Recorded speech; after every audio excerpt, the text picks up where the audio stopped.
Te cuento que en Dubái la policía conduce Lamborghinis u otros vehículos de gama similar.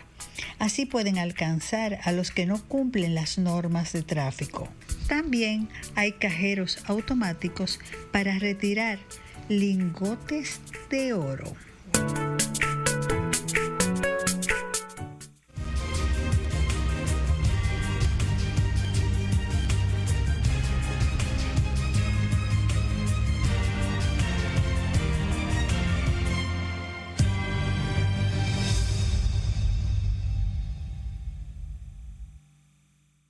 Bueno, la verdad es que tenemos hoy al doctor José Javier Asilis Saiter. Me costó un poquito capturarlo hoy porque yo noté que no teníamos un perfil social del doctor y cómo es posible que eso esté ocurriendo aquí en estos tiempos, cuando bien merecido, porque tenemos que saber del doctor que siempre nos viene a dar información puntual para nuestra salud, pero nosotros queremos saber de él. Así que está ahí como en la silla eléctrica. ¿Cómo estás? Bienvenido. Bien, gracias. Buenas tardes, Ana Mirta. Siempre es un placer estar en tu programa y compartir contigo este rato que me resulta muy ameno. Bueno, qué bueno es que tanto Saskia como mi persona tenemos eh, una especial eh, placer y gratitud también a tu persona que siempre comparte tu saber con los televidentes en el programa, y me han preguntado muchas personas que quieren saber también de ti como ser humano, porque yo siempre he dicho que es el doctor de los humanos. Entonces, yo creo que ese mote te queda muy bien, Gracias. el de humano a humano. Cuéntanos qué te motivó a estudiar medicina, cómo tú te enganchas con eso. Bueno, yo vengo de una familia de médicos. Mi papá era médico. Tengo un tío paterno que también es médico.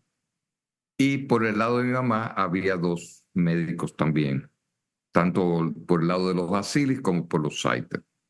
Mi papá era pediatra. Murió cuando yo tenía 13 años, eh, pero siempre viví muy cerca del área de su consulta privada. Es decir, cuando tenía una clínica en un momento dado, pequeña, en Gascue, y nosotros vivíamos en la parte de arriba. Luego nos mudamos a una casa, a otra casa muy cerca de ahí también, en la zona esa de lo que se llama el Ensanche Lugo, y también tenía la consulta. Bueno, él fue un ejemplo para mí. Pero muerto él, como el quien dice, mis tíos dieron una especie de soporte, sobre todo emocional, eh, tanto del lado de los Saiter como de los Basilis. El Saiter tenía una clínica muy importante en ese tiempo, que era el Hospital San Francisco de Asís, que el país entero lo conocía como Clínica Saiter. La medicina no estaba tan diversa como ahora. Fácilmente uno se encontraba con personas que venían de lugares tan remotos como la frontera a atenderse allí. Entonces me tocó ir a trabajar supuestamente en asuntos administrativos mientras yo estudiaba a los 15 años de edad. Y esa fue mi primera gran experiencia. Él fue un filántropo, el doctor Saiter fue una persona Muy que se querida. dio a los pobres. Desde su gestión privada se dio a los pobres y realmente hacía una medicina muy humanitaria, y de él yo aprendí mucho. Y creo que de él capté mayormente ese ejemplo. En mi formación también tuve mucho al tío paterno, que es el doctor Luis Asilis, ginecólogo, quien también me dio mucha guía, y me fui a trabajar con él en mi tiempo de estudiante de medicina en lo que era entonces el Centro Médico Nacional. Y yo creo que por esa vía fue que me surgió el amor a la medicina, porque sentía que le daba uno la oportunidad de tratar con personas. A mí me gustaban mucho las matemáticas, pero qué va, se impuso ese deseo como de atender al otro. Y con eso fui a la universidad. Sí, pero también he visto que también te dedicaste a la docencia, valga la redundancia. Fuiste docente, llegaste a ser, a tener Decano de la función universidad, de la Facultad de Ciencias de la Salud, sí. Bueno, ahí hay otra historia.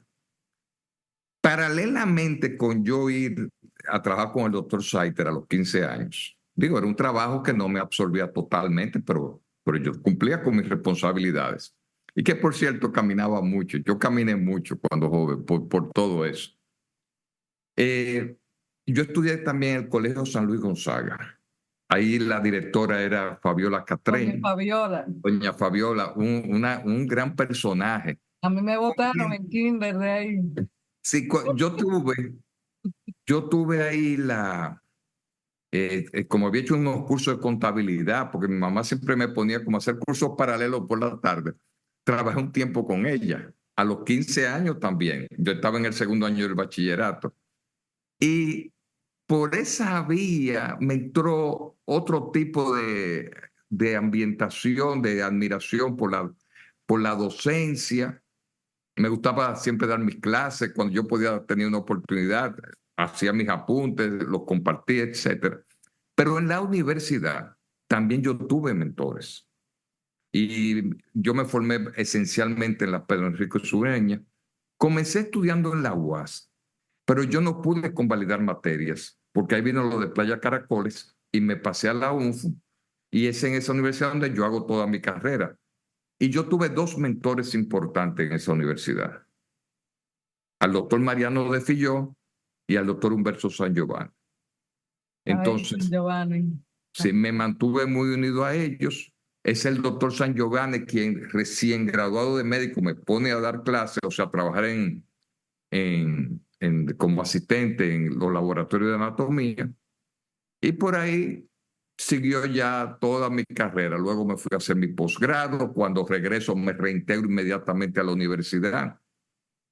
Y eso siempre ha sido una parte que yo cuido mucho, la parte de la docencia. O sea, no la afecto. Es más, yo diría que me consume más tiempo en mis horas libres que cualquier otra actividad para preparar las materias y todo eso.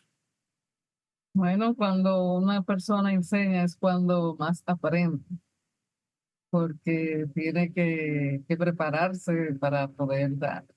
Y eso seguramente te ha ayudado muchísimo en tu trabajo. ¿Cuál ha sido el desafío más grande en tu carrera?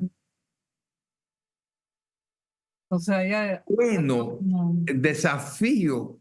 Yo siempre he dicho que el médico pasa por dos periodos muy importantes en su formación. Uno, dónde hacer el posgrado. Y otro es la práctica de la medicina. Para mí el desafío más difícil, porque yo, por ejemplo, pude conseguir hacer mi especialidad donde yo quise, pero para la práctica médica sí es un desafío. Para mí ha sido un desafío y como que queda algo inconcluso. Me voy a explicar. Practicar la medicina, que es muy bonita, tiene muchas posibilidades, sin embargo, ofrece muchas situaciones que a veces escapan a uno. Y hay que tener habilidades para cómo te digo, cómo llegarle a una clientela, cómo llegarle a un médico referidor, cómo tú ejercer tu medicina. Y en eso, aquí en este país que es muy sui generis en muchas cosas, yo siempre he tenido como en algunos aspectos eh, ciertas situaciones que pudiéramos llamar conflictivas o que no se adaptan mucho a mi forma de ser. Por ejemplo, para hacer una práctica médica en este país se necesita mucho como saberse hacer promoción, saberse, como dicen, vender. Y hay aspectos de la medicina, de ese aspecto que no me gustan mucho. A mí me gusta como yo concentrarme en mi práctica y trabajar, pero se necesitan todos esos elementos para integrar. Sin embargo, yo he llevado una práctica que combino mi docencia con la práctica clínica. Y la práctica clínica la hago tanto a nivel institucional como a nivel privado.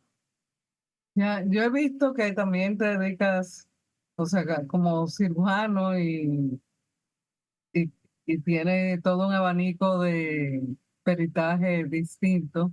Estás en diferentes lugares y he visto eso también en muchos médicos. ¿Cómo ustedes se hacen con la vida familiar y cómo equilibran?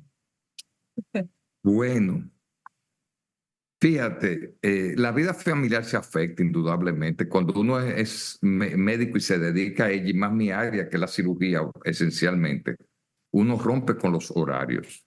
Y eso de alguna manera afecta a la vida familiar, porque hay que entender, fíjate, hay algo que a veces los pacientes no entienden. Nosotros también vivimos el drama del paciente. Y a veces tú nos ves con unas preocupaciones que van más allá de cualquier hora, incluso pueden interferir con las horas de sueño.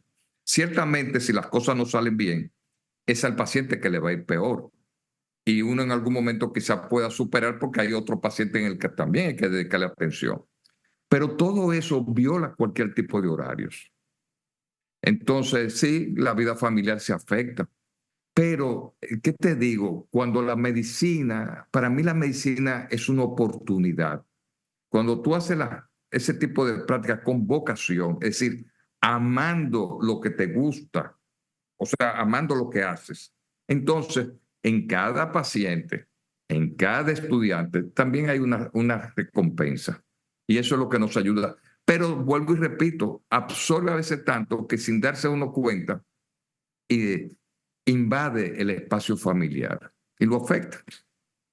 Bueno, pero yo también he visto que tienes algunas preferencias ya fuera de la medicina. Pero yo quiero que seas tú que le comentes a los amables televidentes qué te gusta hacer y cuál es tu plato favorito. Eh, Bueno, mira, de actividades fuera de la medicina, no creo que sean muchas, pero a mí me gusta mucho la música. No la practico. O sea, no sé tocar un instrumento, pero me fascina la música. Antes se leía mucha literatura, me gustaba. Y obviamente también los deportes como el béisbol. Ya no practico nada de eso, pero sí lo disfruto. Y para eso me levanto muy temprano para ver las noticias deportivas.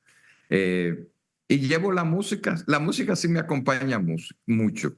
Incluso, incluso para mí, mi gran satisfacción en la vida fue descubrir a los 13 años, antes cuando moría una persona era un año de luto, voy a buscar discos, música, cuando pase el año de mi papá, de muerto, ahí a Musical y en el Conde. Y de refilón compré alguna música y uno de ellos fue un director de orquesta francés, Frank Purcell. Bueno, yo como que descubrí el mundo cuando oía a Frank Purcell, me volví un fanático. Como iba a la clínica del doctor Saiter casi todos los días, mi recorrido, y yo vivía ahí cerca de lo que es la Abel González, era ir por el Conde y por las Mercedes. Entonces yo me paraba en las tiendas de discos a ver si había algo nuevo de Frank Purcell. Llegaba un momento y me decían, ahí viene Frank Purcell. Obviamente, los discos no es que llegaban con mucha frecuencia.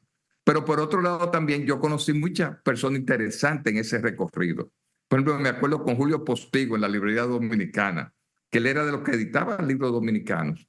Yo me sentí a hablar con él y hablamos de todo. Así pasaba, pero ahora don Julio y hablábamos algo. Eso fue con lo que crecí. Bueno, ¿de dónde viene entonces mi satisfacción con lo de Frank Purcell? Bueno, los años me dieron la oportunidad de conocerlo personalmente Qué bien. y hacernos amigos. Claro, ya el de salida me tocó visitarlo a París, donde vivía, un año antes de él morir. Eso fue en el año 99. Y mantuvimos una amistad que luego se extendió a la viuda. La viuda siguió en el 2011, se murió en el 2011. Y ahora tengo cierto contacto con la hija, etcétera. Tienen páginas, hay páginas donde a mí me nombran. Y eso es algo que te puedo decir que todos los días me acompaña Frank Purcell. Y cuando vienes a ver, estoy oyendo música interpretada por Frank Purcell. Y cuando antes, ahora no tanto, pero antes hablaba con alguien, tenía que preguntarle si conocían a Frank Purcell.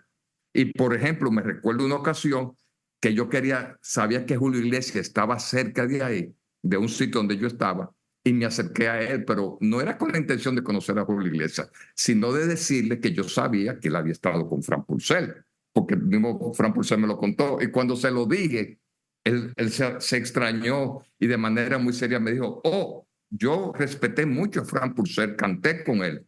A ver, dime tu historia, pero en eso llegaron otras personas y no se la pude contar. Y así sucesivamente. Felipe Entremont, que vino muchos años a la Sinfónica para los festivales de música, esos festivales extraordinarios que se hacían cada 2 años acá. También cuando me lo presentaron, le hablé de Fran Purcell. Todo el mundo era hablar de Fran Purcell. Este mismo muchacho, Villanueva, que fue director de la Orquesta Sinfónica, yo le hablé a él, incluso hablamos una vez si lo podíamos traer para acá. Él en eso se murió, Fran Purcell todavía estaba ya casi de retiro, pero hubo intercambio de cartas. Qué lindo. José Javier, ¿salado o dulce? No, dulce, todo el tiempo. Dulce, lamentablemente no puedo estar sin dulce. Ajá, ¿qué cosa, por ejemplo? Lo que sea de dulce. Vengo de dulce hace un rato y cuando termine este programa, seguro que voy a probar algún dulce. Que yo sepa, todavía no soy diabético. Ya mis hijos me dicen alimentando la diabetes, que yo sepa. Pero a mí los dulces, me fascinan los dulces. Helado, pasteles, lo que quiera, me fascinan los dulces. Tengo que tener dulce. Y por si acaso, si se me olvida tener dulce, siempre tengo galletitas dulces, que se guardan y se conservan en una emergencia, la puedo comer. Ah, pues mira qué bien. Bueno, entonces tenemos el béisbol, Al béisbol me fascina. un país. También, ahí tuvo una historia preciosa, que Ajá, yo viví, yo era todo con Tomás Troncoso, Tomás Troncoso, toda la vida, desde chiquito con Tomás Troncoso. Fui a hacer mi pasantía, paraba la consulta por ir a Tomás Troncoso. Y así lo seguí durante toda la vida. Y tengo otra anécdota. Un día él va por la clínica, ya poco antes de él desconectar, porque él después tuvo un proceso que se desconecta. Ya, ¿qué será? Hace quizás como 10 años. Y uno de los médicos con quien yo hablaba mucho de pelota dice, ven, te lo voy a presentar. Pero yo lo conocía más o menos. Y cuando llego yo a mi casa, lo conozco, hablo con él. Llego yo a mi casa, le estoy contando a mi esposa que yo ajustaba todo al mediodía para que coincidiera con el programa de él. Le estoy diciendo que hoy conocí a Tomás Troncoso. Y no me lo vas a creer. Acabando de yo contar eso, él lo dijo por su programa que me conoció a mí. Y mi esposa fue testigo porque lo escuchó. ah, qué bien. Entonces, fecha de nacimiento. Bueno, yo nací un 21 de octubre. No me gusta decir los años porque yo tengo la idea que eso estereotipa. Sí, Es pues, decir, porque la gente como que, mira, por ejemplo, en Europa, yo digo, ¿cómo va a ser? En Europa, cada titular dicen, fulano de tal, coma, y le ponen la edad. A mí no me gusta decir mucho la edad, que la deduzcan. No, porque no me gusta decir la edad, no la digo, no. Que lo bueno, deduzcan. entonces, hora de nacimiento. ¿Cómo? Hora de nacimiento. Mira, yo no me acuerdo bien. Pero tú Un te vas tío ahí. mío que le hizo el parto a mi mamá. No recuerdo de verdad, no sé cuál fue esa hora. Sí Ok. sé dónde nací. Nací cuando la clínica Saiter estaba en la avenida Mella. Todavía no se habían mudado, no habían hecho el nuevo edificio al lado del puente. Bueno, pues ya tú sabes.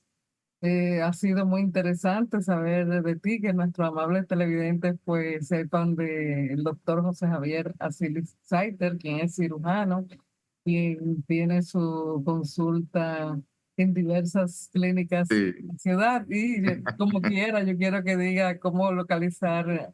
No, lo mejor es yo tengo un teléfono que es WhatsApp, que es el 809-221-1099. Y ya ustedes saben que el 21 de octubre pueden enviarle algo dulce. Felicitaciones. Sí. Que mira, difícilmente yo se lo pasé a alguien más. O sea, que sí será muy bien recibido.